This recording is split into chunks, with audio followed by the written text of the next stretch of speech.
शतनामस्तोत्रम्। ॐ ऐं ह्रीं श्रीं श्रीमहालक्ष्मी देव्यै नमः। श्री श्री श्री रुक्मिणी मात्रे नमः। देव्युवाच देवदेव महादेव त्रिकालज्ञमहेश्वर करुणाकर देवेश भक्तानुग्रहकारक अष्टोत्तरशतं लक्ष्म्या तुमिच्छामि तत्त्वतः। ईश्वर उवाच देवी साधु महाभागे महाभाग्यप्रदायकम् सर्वैश्वर्यकरं पुण्यं सर्वपापप्रणाशनम् सर्वदारिद्र्यशमनं श्रवणाद्भुक्तिमुक्तिदम् राजवश्यकरं दिव्यं परं दुर्लभं सर्वदेवानां चतुष्षष्टिकलास्पदम् पद्मादीनां वरान्तानां निधीनां नित्यदायकम् समस्तदेव संसेव्यम् अणिमाद्यष्टसिद्धिदम् किमत्र बहुनोक्तेन देवी प्रत्यक्षदायकम् तव प्रीत्याद्य वक्ष्यामि समाहितमनः शृणु। अष्टोत्तरशतस्यास्या महालक्ष्मीस्तु देवता क्लीं बीजपदमित्युक्तं शक्तिस्तु भुवनेश्वरी अङ्गन्यासत् करन्यासत् स इत्यादि प्रकीर्तितः। वन्दे पद्मकरां प्रसन्नवदनां सौभाग्यदां भाग्यदाम् हस्ताभ्यामभयप्रदां मणिगणैर्नानाविधैर्भूषितां भक्ताभीष्टफलप्रदां हरिहर ब्रह्मादिभिः सेवितां पार्श्वे पङ्कजशङ्खपद्मनिधिभिः युक्तां सदा शक्तिभिः सरसि जनयने सरोजहस्ते धवलतरां शुकगन्धमाल्यशोभे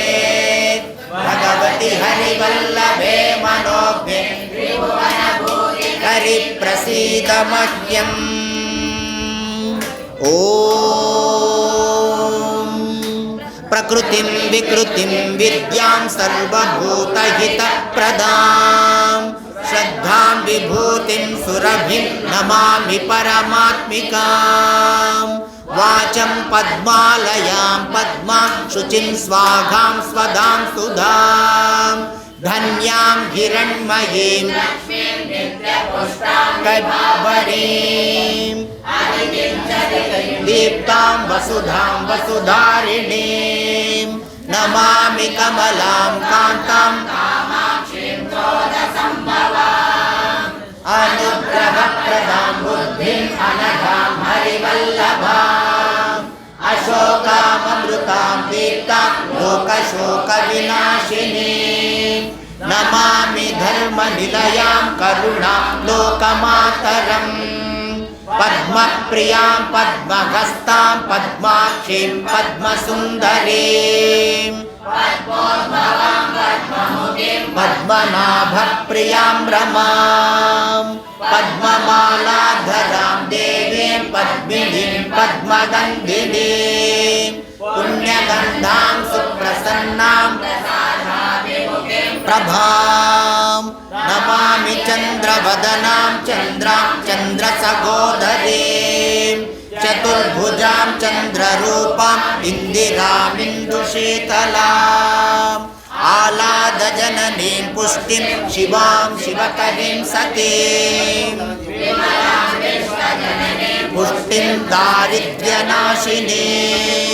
प्रीतिपुष्करिणीं शान्तां शुक्लमाल्याम्बरां श्रियां भास्करीं बिल्वनिलयां वरारोहां यशस्विनीं मुदाराङ्गां हरिणीं हेममालिनीं धनधान्यकरीं सिद्धिं त्रैणसौम्यां शुभप्रदां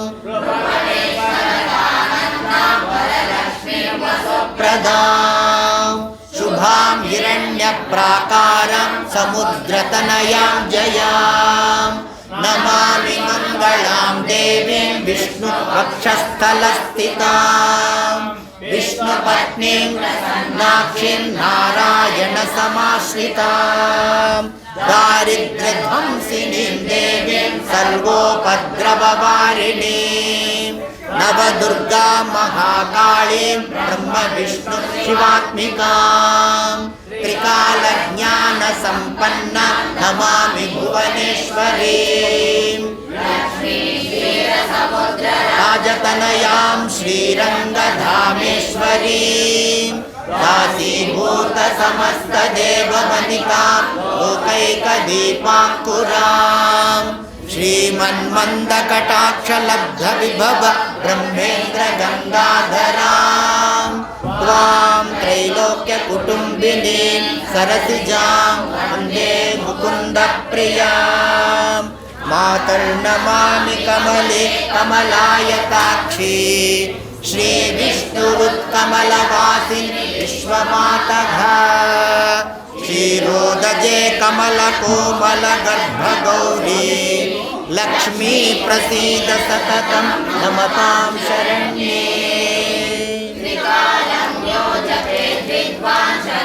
संविजितेन्द्रियः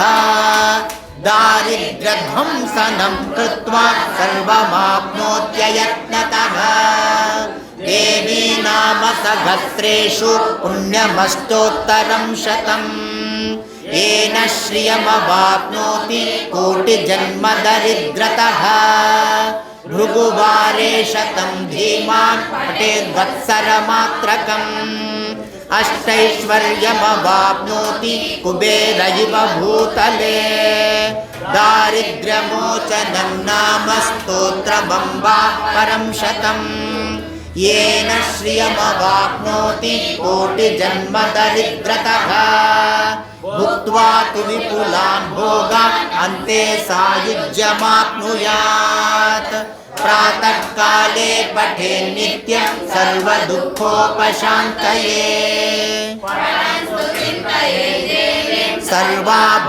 सर्वाभरणभूषितां प्रातःकाले पठेन् नित्यं सर्वदुःखोपशान्तये पठं स्तु चिन्तये देवी भूषितां प्रातःकाले पठेन् नित्यं सर्वदुःखोपशान्तये पठं स्तु चिन्तये देवीं सर्वाभरणभूषितां हरिः ॐ तत्सत् इति श्रीलक्ष्मी अष्टोत्तरशतनाम स्तोत्रं सम्पूर्णम् ॐ महादेव्यै च विद्महे विष्णुपत्नी च धीमहि तन्नो लक्ष्मी प्रचोदयात् ॐ नारायणाय विद्महे वासुदेवाय धीमहि तन्नो विष्णु प्रचोदयात् ॐ शेषाचलाय विद्महे श्रीनिवासाय धीमहि तन्नो वेङ्कटेश प्रचोदयात् तन्नो श्री श्री श्री पाण्डुरङ्गस्वामी प्रचोदयात् तन्नो श्री रुक्मिणी माता प्रचोदयात्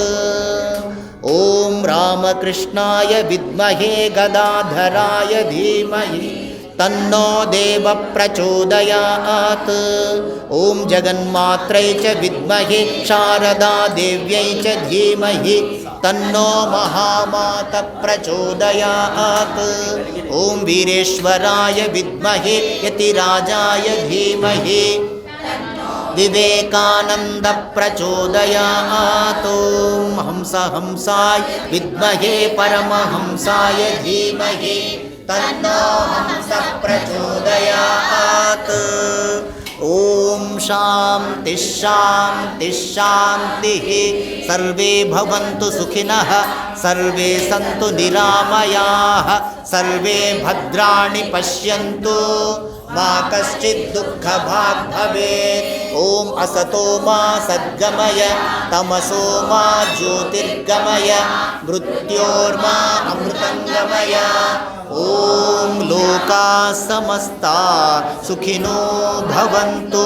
लोकाः समस्ताः सुखिनो भवन्तु